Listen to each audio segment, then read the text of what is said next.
Dear everyone's. In a world constantly trying to shape our minds, understanding the art of persuasion is a superpower. Robert Cialdini's Influence, the Psychology of Persuasion, is not merely a profound scientific analysis of the psychological factors that impact compliance. It is also a fascinating and inspiring handbook, empowering readers by unveiling the secrets behind human yes. Written in a conversational, non-academic style, this book was designed to be accessible to a general audience, a prospect the author once feared would be dismissed by academics as pop psychology. However, those fears proved unfounded, and Influence has become a classic, translated into 44 languages and selling far beyond the author's wildest imagination. Cialdini, an experimental social psychologist, began his research into compliance from his personal experience of frequently becoming a pigeon for salespeople, fundraisers, and other operators. He observed that the same request could be rejected when presented in a certain way, yet succeed resoundingly when phrased slightly differently. To better understand the psychology of compliance, Cialdini ventured beyond the laboratory, spending nearly 3 years immersing himself in the world of compliance professionals, individuals whose livelihoods depended on their ability to make others say yes. It was during this period of participant observation that he discovered that despite thousands of different tactics, the vast majority revolved around 7 fundamental psychological principles. These principles, reciprocation, liking, social proof, authority, scarcity, commitment and consistency, and unity, are analyzed by the author not only for their function in society but also for how compliance professionals skillfully leverage them to achieve their goals. Remarkably, each principle has the power to generate an automatic, unconscious form of compliance, often referred to as a click-run response. Cialdini argues that with the accelerating pace and overwhelming volume of information in modern life, this form of thoughtless compliance will become increasingly prevalent. Therefore, understanding the how and why of automatic influence becomes critically important. The current edition of Influence has been updated to reflect advancements in the study of persuasion, compliance, and behavioral change, while also focusing more on the role of influence in everyday human interactions rather than solely in laboratory settings. The book also introduces real-life stories from readers, illustrating how the principles of influence impacted them in common personal and professional situations. Notably, 3 new elements have been added: the internet application of social influence tactics, via e-boxes, the use of expanded footnotes for research citations, and most importantly, the addition of a 7th principle: unity. Following Dr. Gregory Nadert's core motivation model, the chapters have been reorganized to align with 3 primary persuasion goals: nurturing relationships, with reciprocation, liking, and unity; reducing uncertainty, with social proof and authority; and motivating action, with commitment and consistency, and scarcity. Levers of influence. Power, tools of the trades. Cialdini begins by introducing the concept of automatic response, or click-run, a mental shortcut mechanism that helps us make quick judgments in our busy lives. He illustrates this with a study on energy drinks, where those who paid less solved fewer puzzles, counter to common intuition. Another classic example is Langer's photocopy experiment, where the use of the word because, even without providing a genuine reason, triggered an automatic compliance response. This shows that people often act based on mental shortcuts or heuristic rules, rather than meticulously analyzing all information. One crucial shortcut is the expensive equals good rule.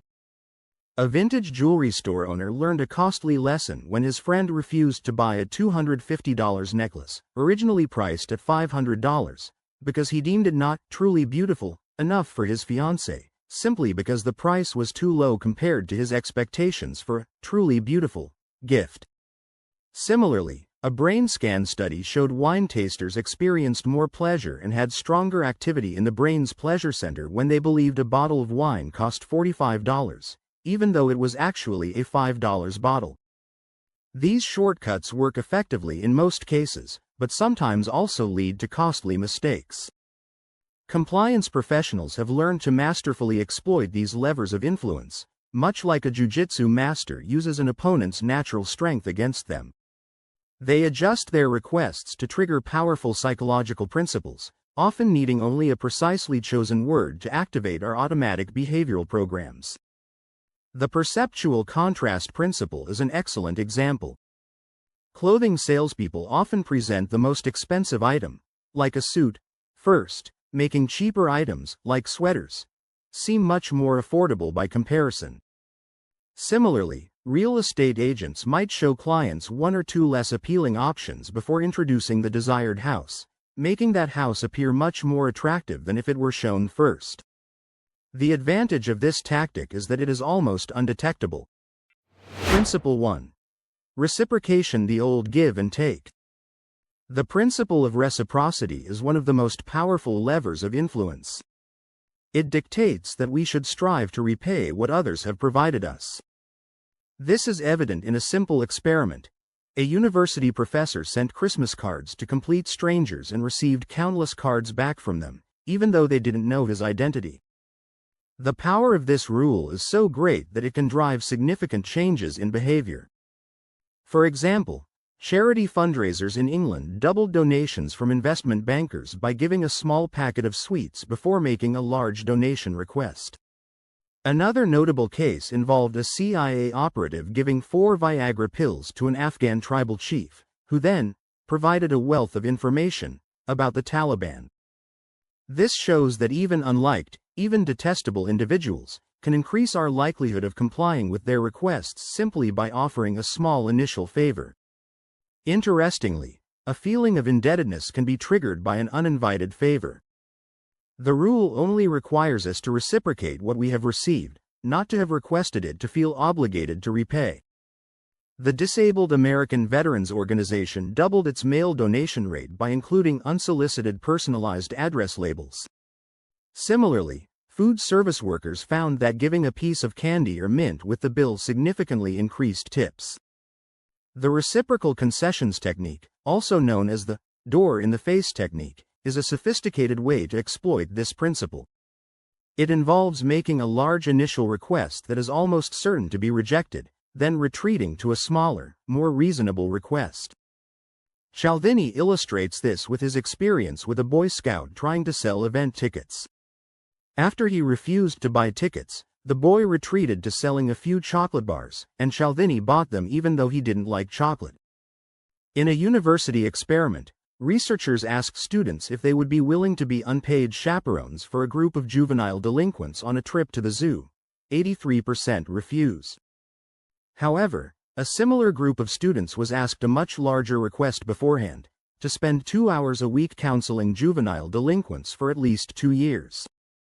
After they refused this extreme request, the zoo trip request was made. The compliance rate tripled. The door-in-the-face technique succeeds for 2 reasons. It combines the rule of reciprocity. The retreat is seen as a concession that needs to be repaid, and the perceptual contrast principle.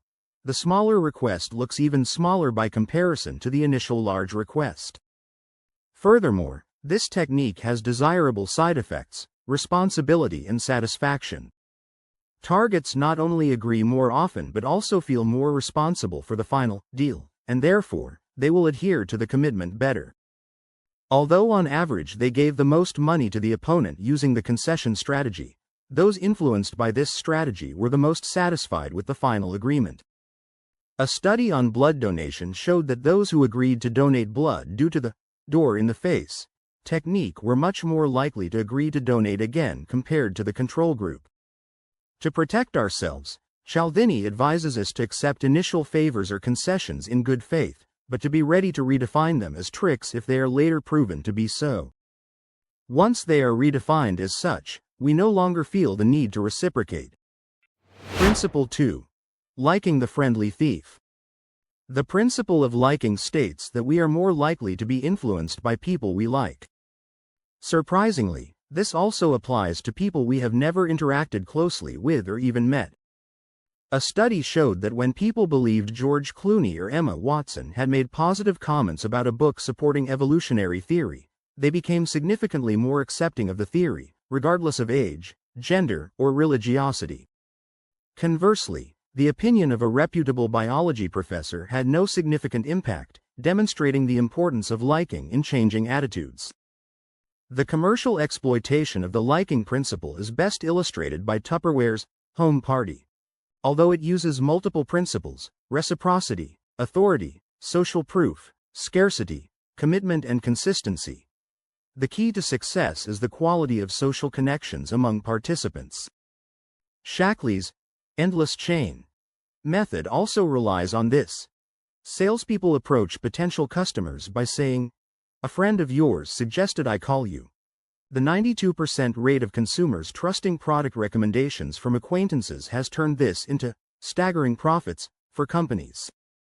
A more modern example is Tesla's referral program, where one owner earned $135,000 in bonuses by referring 188 people, generating $16 million in sales for Tesla. Several factors increase liking.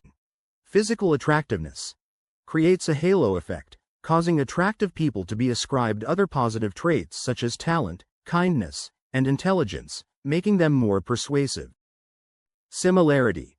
We like people who are similar to us in opinions, personality traits, background, or lifestyle and are more likely to agree to their requests, often unconsciously. Even small similarities like fingerprint patterns, names, or clothing styles can create liking. Even mirroring body posture and speaking style has been shown to lead to positive outcomes in various fields such as server tips, electronics sales, and negotiations. Compliments, praise, generally increases liking and therefore compliance. We have an automatic favorable reaction to compliments, even if they seem insincere. Compliments given behind the recipient's back are compliments that create an altercasting, a reputation to live up to, are particularly effective. Familiarity, mere exposure. The more we are exposed to something, the more we like it. Frequently appearing online ads, or seeing a person's face multiple times, even without remembering having seen it, lead to increased liking and greater persuasiveness. Association. We like people or things associated with positive experiences, feelings, or popular entities, e.g., celebrity endorsements. To defend ourselves, Cialdini suggests that we need to be sensitive to feelings of unusual liking towards someone making a request. When we notice this feeling, we should step back, separate the requester from their offer, and make compliance decisions based solely on the intrinsic merits of the offer. Principle 3. Social proof truths are us. The principle of social proof states that we determine what is correct by finding out what other people think is correct. We view an action as more correct in a given situation to the extent that we see others performing it. Advertisers often emphasize their products as fastest growing or best selling because they don't need to convince us directly that their product is good. Showing that many others think so is enough. The power of social proof is evident in many situations. Purchasing decisions. A restaurant chain in Beijing increased sales of dishes by 13% to 20% simply by labeling them most popular. 98% of online shoppers consider customer reviews the most important factor influencing their purchasing decisions. Health and ethical behavior. College students were more likely to accept torture if told that the majority of their peers supported it. Dutch teenagers increased their fruit consumption by 35% after learning that most of their friends ate fruit to stay healthy. Compliance with regulations. The city of Louisville, Kentucky, significantly increased the rate of timely parking ticket payments by announcing that the majority of those tickets were paid within 2 weeks. Social proof works most powerfully under 3 optimal conditions. Uncertainty. When we are unsure of what to do, we are more likely to rely on the actions of others to guide our own. Plurality. Numbers. The larger the number of people, the greater the influence. A famous experiment in New York showed that a few people looking up at the sky would cause 80% of passers-by to also look up.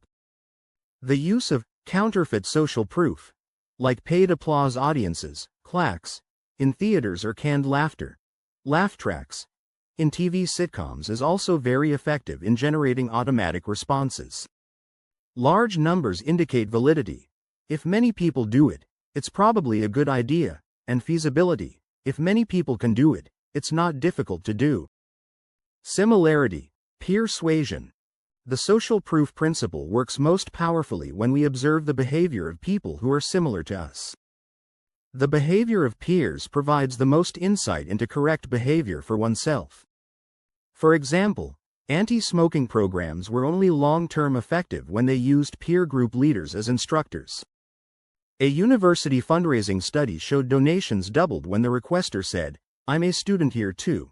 However, there is a big mistake when using social proof: trying to persuade people to avoid a harmful action by complaining about its frequency.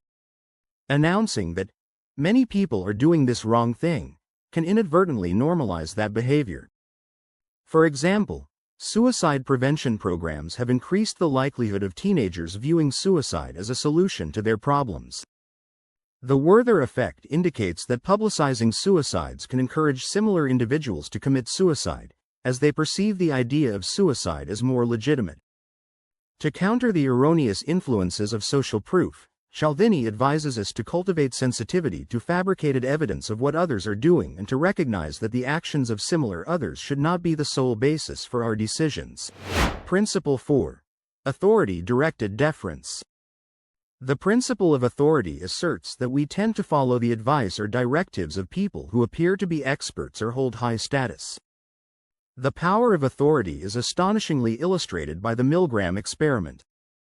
In this study, ordinary, psychologically healthy participants were willing to inflict dangerously severe shocks on another person when ordered to do so by an authority figure, even as the victim screamed for mercy. This shows that obedience often occurs automatically, click, run, with little or no conscious deliberation. Complying with the commands of genuine authorities provides us with practical advantages from childhood, parents, teachers, to adulthood, employers, judges. Symbols of authority have significant influence. Titles like professor or doctor can make others more respectful, accepting, and less argumentative. A study showed the same man was perceived as 2.5 inches taller when introduced as a professor, compared to a student. Clothes. Attire like security uniforms or business suits can evoke respect and compliance from complete strangers. Con artists often exploit this, for example, in the bank examiner scam, where the con artist dresses formally to appear trustworthy. Trappings. Possessions like expensive jewelry or luxury cars can also convey authoritative status and influence how others interact with us. It's noteworthy that we often underestimate the extent to which authority influences our behavior. To protect ourselves, Cialdini proposes two key questions. Is this authority truly an expert?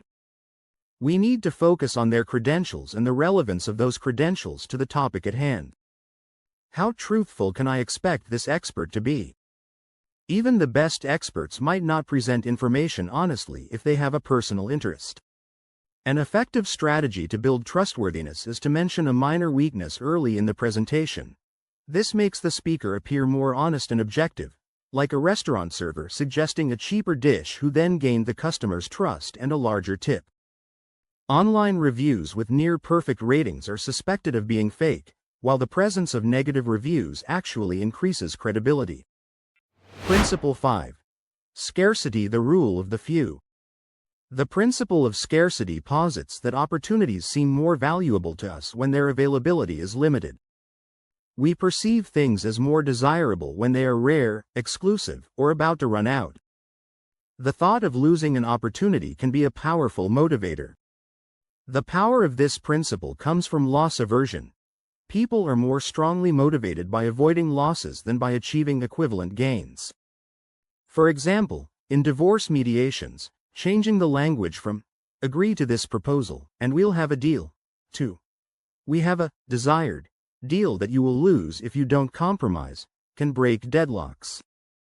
Compliance professionals use scarcity tactics such as limited number tactic, announcing that a product has only a limited quantity remaining to increase its perceived value. Limited time tactic. Creating a sense of urgency, such as flash sales. This encourages people to buy quickly, without thinking too much. Exclusive access, information. Things available to only a select few are highly coveted. Psychological reactance. When our freedom to choose or acquire something is threatened, we desire it even more intensely. This explains why censored information or banned items often become more attractive. Competition. The knowledge that others want something can increase its perceived value and urgency. To minimize the unwanted influence of scarcity, Cialdini advises that we should not let the heightened desire caused by scarcity be the sole measure of value. Instead, the emotional arousal should be a signal for us to step back and evaluate the true quality of the item, rather than just its scarcity. Scarcity doesn't mean it's good, only that it's hard to get. When a scarce item is restored to abundant supply, its attractiveness diminishes. Principle 6. Commitment and consistency, hobgoblins of the mind. The principle of commitment and consistency is a powerful motivator, often causing us to act against our own best interests. Humans have a natural tendency to want to be, and appear to be, consistent with their previous commitments or actions. Once a stand has been taken, there is a stubborn tendency to behave in a manner consistent with that stand. For example, in a staged beach theft experiment, only 4 out of 20 people intervened when they saw a thief steal a radio. But when an accomplice simply asked the subject to watch my things before leaving, 19 out of 20 subjects became spontaneous guardians, chasing and stopping the thief. This demonstrates the power of a small commitment. Commitment is the key to harnessing the consistency principle. If you can get someone to make a commitment, i.e., take a stand, publicly, you have set the stage for their automatic and thoughtless consistency with that commitment. Written down on paper, used car salespeople know that getting a customer's agreement in writing has the power to control them. A written statement provides physical evidence and can be shown to others, making the author of the statement believe they truly believe what they wrote. Foot in the door technique. Starting with a small request to gain later compliance with larger, related requests. One study increased the number of volunteers for the American Cancer Society by 700% by simply asking Bloomington, Indiana residents what they would say if asked to spend 3 hours fundraising. Public commitments tend to be more enduring. For example, MyFitnessPal app users lost 50% more weight when they publicly shared their calorie intake with friends. Effortful commitments. The more effort it takes to make a commitment, the greater its ability to influence the attitudes and actions of the person making the commitment. The harsh initiation rites of the Thonga tribe in Africa or the hazing in fraternities have demonstrated this. Inner responsibility. To create lasting commitment, it's necessary to arrange for individuals to accept inner responsibility for the action we want them to perform. Instead of heavy bribes or threats, parents should offer a reason strong enough to produce the desired behavior, but not so strong that the child perceives it as the obvious reason for their honesty. Low ball technique. Obtaining initial agreement to a request, then changing the original terms to be less favorable. University students agreed to participate in a study at 7 a.m., and no one changed their mind after learning the time, and 95% showed up as promised. To protect ourselves from the influences of consistency, Cialdini suggests paying attention to 2 types of signals. Stomach signs. The feeling of being trapped when complying with a request you know you don't want to fulfill. Heart of heart signs. When you realize you no longer want to keep a previous commitment if you could go back in time and make a different decision. Individuals with a strong consistency tendency, and older adults, over 50, are particularly susceptible to consistency-based tactics. Principle 7. Unity. The we is the shared me. The principle of unity is a powerful new addition, asserting that people are inclined to say yes to those they perceive as one of us, not merely similar to us. This is about shared identities, the tribal-like groups individuals use to define themselves and their groups, such as race, ethnicity, nationality, family, as well as political and religious affiliations. The we is the shared I. The power of unity is demonstrated through various examples. Family and kinship. Cialdini increased survey response rates from student parents to 96% by offering a bonus point to students whose parents participated, leveraging the immense power of kinship. Researchers have found fictive families use family-related language and imagery, brothers, sisters, ancestors, homeland, to generate sacrifice for the group. Romantic partnerships. In romantic relationships, a partner merely elevating the couple's sense of unified identity by using pronouns like we, are, and is can bring about desired change. Close friends. The influence of close friends' behavior on our own behavior is even stronger the closer the friendship. A Facebook message encouraging voting was most effective if it included photos of close friends who had voted. Synchrony. Synchronous activities like marching, singing together, or even contagious yawning can create a sense of we and promote cooperation. County creation. Creating something together fosters a sense of unity. The IKEA effect shows we value products we assemble ourselves more highly. Asking for customer input can also increase their liking and engagement with a brand. Understanding the distinction between Daniel Kahneman's System 1, fast, intuitive, emotional, and System 2, slower, analytical, rational, thinking is also important. Persuaders should try to match the System 1 or System 2 inches nature of the message with the recipient's corresponding state of mind. For example, music is often associated with System 1. However, there is a troubling aspect of unity. It can lead to condoning unethical behavior from members of the is group. Studies show political party members are willing to cover up tax fraud by fellow members and prioritize medical treatment for those of the same party. To defend ourselves, Cialdini advises us to be aware of the context of a request, as group unity can lead to unconscious bias. He also suggests using self-affirmations, focusing on aspects we value about ourselves, such as close relationships or a cherished personal trait, to counter threats from outgroups and restore mental balance. Instant influence. Primitive consent for an automatic age. In an era of information overload and rapid pace of life, the ability to make quick decisions through psychological shortcuts becomes increasingly necessary. These shortcuts, when used honestly, can be very useful, helping us navigate life effectively. However, problems arise when compliance professionals abuse them by providing counterfeit signals. For example, unrehearsed interview, commercials with actors or canned laughter on TV are forms of deception using social proof. Cialdini calls for a firm stance against this counterfeiting. He encourages readers to refuse to buy products advertised by deceptive means, boycott TV shows that use canned laughter, and leave places that intentionally create fake cues to give an impression of popularity. More importantly, he suggests spreading the word about this deception on social media and using all appropriate means to retaliate. In conclusion, Influence is not just a book about psychology, it is also a call to action. By understanding the principles of influence and how they are used, both ethically and unethically, we can protect ourselves from unwanted manipulation, while responsibly using these insights to create positive change in our own lives and those around us. The book inspires readers to become more conscious decision-makers and more ethical influencers in an increasingly complex world. And so, our journey through the timeless principles of influence, unveiled by Robert Cialdini in his book, Influence: The Psychology of Persuasion, comes to a close. We've explored how our inherent psychological shortcuts, from reciprocity, commitment and consistency, social proof, authority, liking, scarcity, to the powerful force of unity, profoundly shape our decisions every single day. But Cialdini's true message isn't just about understanding how others persuade us.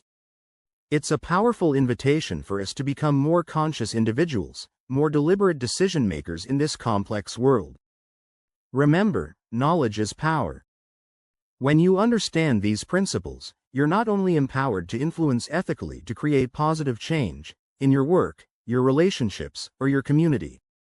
More importantly, you're also equipped to protect yourself from unwanted manipulation, from the counterfeit signals that can lead you astray. So, embrace these insights. Use them responsibly, with integrity and compassion. Be an inspirer, a trust builder, and someone who always seeks the truth behind the appeals. Because in a world constantly trying to shape our minds, the ability to think independently and act with purpose is the greatest power you can possess. Thank you for watching. Keep learning, keep questioning, and keep making a positive impact in your world. If you found this summary helpful and inspiring, please consider subscribing to our channel for more insights into powerful ideas that can transform your life.